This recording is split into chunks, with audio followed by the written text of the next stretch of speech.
أعوذ بالله من الشيطان الرجيم. بسم الله الرحمن الرحيم. ليس على الذين آمنوا وعملوا الصالحات جناح فيما طعموا إذا ما اتقوا وآمنوا وعملوا الصالحات ثم اتقوا وأحسنوا والله يحب المحسنين. صدق اللہ العظیم. گزشتہ زیر درس آیات طیبات میں 4 چیزوں کو حرام قرار دیا گیا. ارشاد فرمایا: یا ایھا الذین آمنوا انما الخمر والمیسر والانصاب والازلام رجس من عمل الشیطان فاجتنبوہ. خاص طور پر شراب کی حرمت جس کے اندر اس زمانہ کے لوگ مبتلا تھے. صحابہ کرام رضی اللہ تعالی عنہم اجمعین نے شراب کی حرمت، جس طرح آیت شریفہ میں حکم نازل ہوا، شراب کی حرمت کا ذکر یوں سنا کہ یہ شیطان کا عمل، اللہ کی ناراضگی، تو ڈر گئے. چنانچہ حضرت صلی اللہ تعالی علیہ وسلم کی خدمت میں سوال کیا: اے اللہ کے نبی، ہمارے ماں باپ آپ پر قربان ہوں، ان لوگوں کا کیا بنے گا جو پہلے شراب پیتے رہے، اب اس دنیا میں نہیں رہے، انتقال کر گئے. احد کے شہداء میں بھی کچھ ایسے تھے. صحابہ کرام کے سوال پر یہ آیت شریفہ نازل ہوئی. ارشاد فرمایا: لیس علی الذین آمنوا وعملوا الصالحات جناح فیما طعموا. جو لوگ ایمان والے ہیں، صحابہ کرام، نیک اعمال والے ہیں، صحابہ کرام، اللہ سے ڈرتے ہیں، اللہ سے ڈرنے والے ہیں، متقین ہیں، صحابہ کرام، یہ ایمان کے درجات چڑھتے چڑھتے تقوی میں ایسی ترقی کرتے ہیں کہ مقام احسان تک پہنچ جاتے ہیں.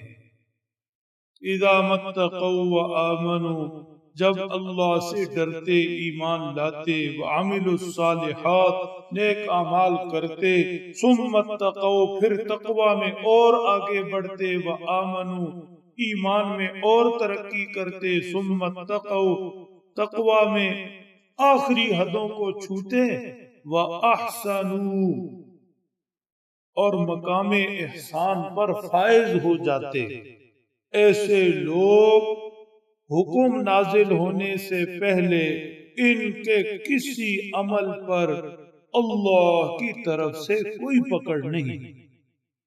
صحابہ کرام ایمان و تقوی میں ترقی کرتے کرتے کرتے روحانی ترقی کے آخری مقام تک پہنچ چکے.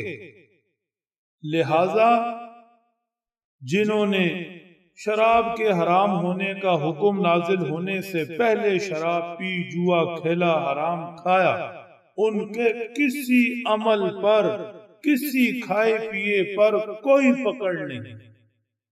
صحابہ کرام سب کے سب مقام احسان پر فائز تھے. وَكُلًّا وَعَدَ اللَّهُ الْحُسْنَى. لہذا جس سے بھی دوران تربیت کوئی خطا ہوئی، کسی خطا پر پکڑ نہیں، اللہ کی طرف سے سب معاف. مقام احسان کیا ہوتا ہے؟ مومن کے لیے روحانی ترقی کا آخری مقام. جہاں پہنچ کر بندہ اللہ کا محبوب بن جاتا ہے، اللہ کی ذات کا اتنا قرب مل جاتا ہے گویا یہ رب کو دیکھ لیتا ہے، رب تعالی کا مشاہدہ کر لیتا ہے۔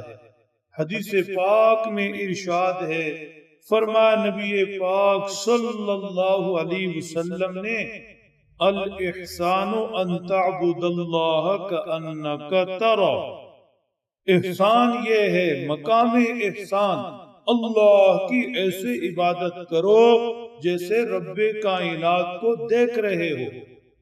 حضرات صوفیاء کرام رحمہم اللہ تعالی اسی مقام تک پہنچنے کے لیے محنت کرواتے، ذکر و اذکار بتاتے، مجاہدات کرواتے، محنتیں ریاضتیں کرواتے، پھر جب اس مقام پر کوئی خوشبخت پہنچ جائے تو اسے خلافت سے سرفراز کرتے۔ معلوم ہوا جن صحابہ کے متعلق سوال ہوا وہ بھی اور سارے صحابہ مرتبہ احسان پر فائز تھے۔ اب کوئی بد نصیب تاریخ میں کسی واقعہ کو اٹھائے اور صحابہ کرام پر تنقید کرے تو یہ جائز نہیں۔ دوران تربیت شاگردوں سے کوئی کوتاہی ہو جائے، پھر نتیجہ آ جائے، شاگرد اعلیٰ نمبروں سے پاس ہو جائے تو کوئی دوران تربیت کی کوتاہی غلطی کو اٹھا کر اس نتیجہ کو تسلیم کرنے سے انکار کرے، یہ بے وقوفی ہوگی۔